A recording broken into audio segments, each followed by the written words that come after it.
भगवान भगवद गीता के 17वें अध्याय में शरीर की तपस्या बताते हैं, मन की तपस्या बताते हैं और वाणी की तपस्या बताते हैं। मन की तपस्या बताते हुए भगवान बताते हैं मनः प्रसादम सौम्यत्वम मौनम आत्म विनिग्रह भाव संशुद्धि एतत् तपस मानस उच्यते। मन की पहली तपस्या है, भगवान कहते हैं मनः प्रसाद, कि मन को संतुष्ट रखना चाहिए।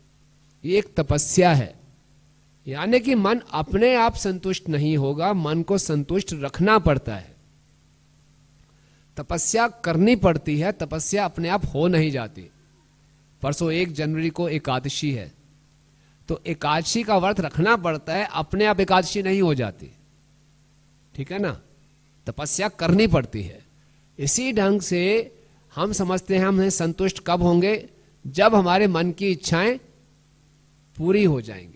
भगवान कहते हैं नहीं, संतुष्टि ऐसे नहीं है, संतुष्टि कोई भाव नहीं है कि आपने मेरे मन चाही बात पूरी कर दी तो मैं संतुष्ट हो जाऊंगा, नहीं। भगवान कहते हैं संतुष्टि एक तपस्या है कि आप संतुष्ट रहिए, जैसे भी परिस्थिति में हैं वहां आप उसमें आप संतुष्ट रहिए।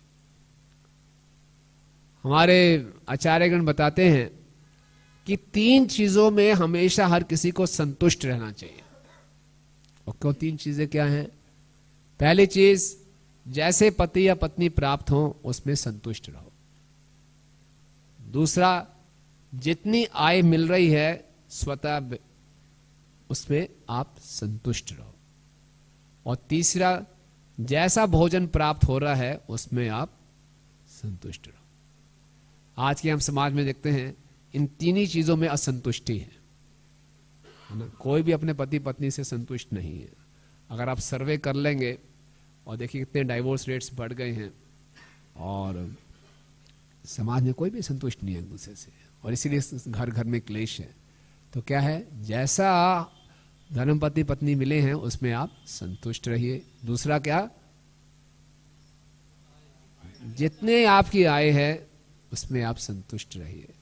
हम नकल करते हैं कि उसकी आय इतनी क्यों तो मेरी क्यों नहीं, कंपटीशन करते हैं और हमेशा विचलित रहते हैं, उसमें संतुष्ट रहिए। और तीसरा, जो भोजन प्राप्त हो जाए, आज फिर नमक कम है, रोज वही बना देते हो, हद हो गई, ये जो है उसमें संतुष्ट रहो। और 3 ऐसी चीजें हैं जिसमें कभी संतुष्ट नहीं रहना चाहिए।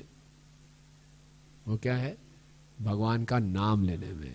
हरे कृष्णा कृष्णा कृष्णा हरे हरे, हरे राम राम राम हरे हरे। इन 3 चीजों में कभी संतुष्ट नहीं होना चाहिए, है ना?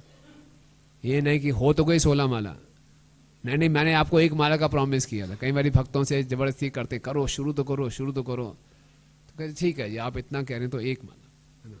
एक बार हम कॉलेज में गए थे, जब हम प्रचार करते थे, तो एक स्टूडेंट था, आता था क्लास में लेकिन माला नहीं करता था। तो बोला यार 1 माला कर लो। माला नहीं प्रभु, माला नहीं करेंगे। अच्छा यार 108 बारी पूरे दिन में ऐसे ही बोल लेना।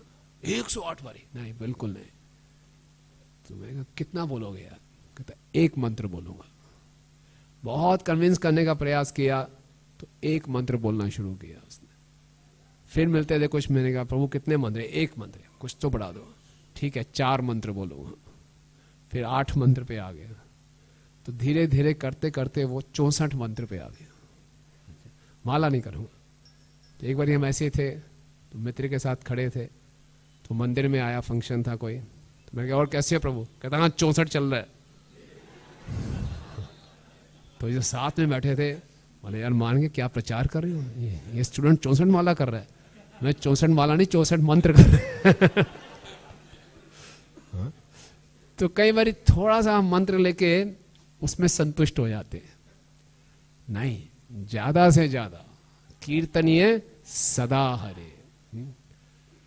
तो नया वर्ष आ रहा है, तो हर किसी को ये चिंता होनी चाहिए। चिंता करनी भी तो इस बात की चिंता करो कि मेरा हरिनाम इतना कम क्यों है, या मेरे हरिनाम की क्वालिटी इतनी खराब क्यों है। ये मनुष्य जीवन कभी भी छिन जाएगा।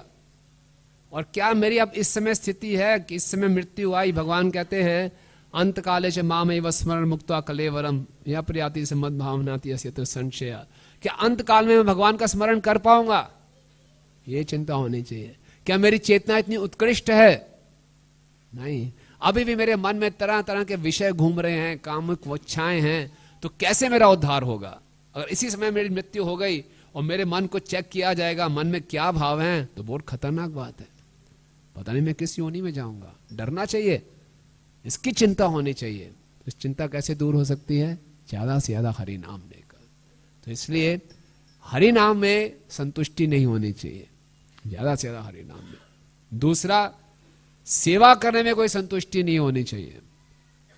जब सेवा का मौका मिले हमें सेवा के लिए तैयार होना चाहिए, क्योंकि वही हमारा स्वरूप है। जीवे स्वरूप है कृष्ण नित्यदास। भगवान की सेवा का मौका हमें श्रीमती राधा रानी के द्वारा प्राप्त होता है। इस जीव की जितनी भी सेवाएं हैं, सारी की सारी सेवाएं राधा रानी के माध्यम से ही कृष्ण को जाती हैं। श्रीमती राधा रानी भगवान की सबसे बड़ी सेविका हैं और वही सेवा डिस्ट्रीब्यूट करती हैं और वही सेवा भगवान तक पहुंचाती हैं। तो अगर हमें कोई सेवा का मौका मिलता है तो बहुत उत्साहपूर्वक उस सेवा को लेना चाहिए। ये नहीं कहना चाहिए प्रभु जी मैं ही मिला आपको और कोई नहीं मिला, आप ये सेवा के लिए मुझे ही क्यों पकड़ते हो हर बार? नहीं, हर सेवा एक समान है और उस सेवा को बड़े उत्साह से करना चाहिए और ज्यादा से ज्यादा सेवा में हम भाग लेना चाहिए। तो हरि नाम में संतुष्टि नहीं, सेवा करने में संतुष्टि नहीं और दान देने में कोई संतुष्टि नहीं, है ना, ज्यादा से ज्यादा। क्योंकि अगर वो धन है, वो जो अर्थ है, उसको हमने भगवान की सेवा में नहीं लगाया तो वो अनर्थ बन जाता है।